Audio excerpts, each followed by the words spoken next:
Mga katigangers, lunch break. Ito yung gulay namin.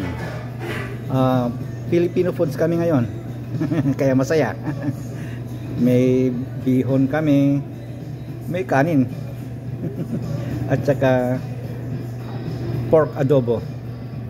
Ang soup namin ay arroz caldo. Wala yung dahon, na ubusan yung dahon. Kaya yung mismong ano yung nilagay ko, hindi ba dahon sana ang linalagay natin? Dahon ng ano, wala, naubusan. Naglalagay pa lang, kukuha daw sa taas. Sabi ko, hindi ko na makantay yun kasi tumatakbo ang oras ko, sabi ko. Tikman natin kung talagang ano, arroz caldo. Arroz caldo talaga. Sa atin lang, matabang lang. Kasi hindi pwedeng maalat naman kasi maraming taong ano eh. Mag-asing ka kung gusto mo, yan. Mapamintaan dyan.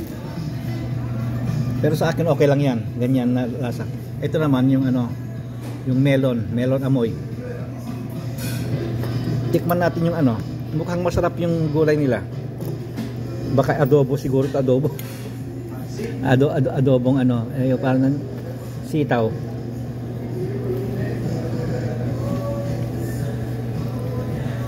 Linagyan ng ano. Parang itong ano, parang tabaya at aligi yata ng ano ito.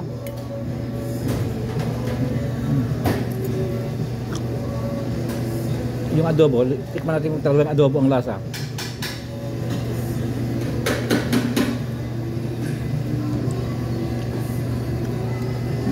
Adobo rin.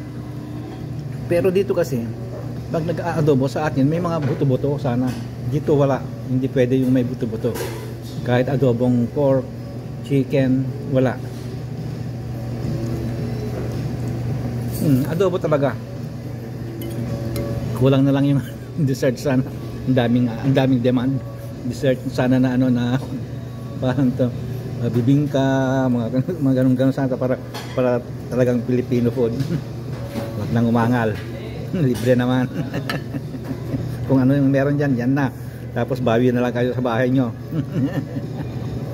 Okay. Yun lang. Ay, yung pansit, hindi pa yung pansit. Kung talagang pansit. Bihon. Piyansa talagang pansit.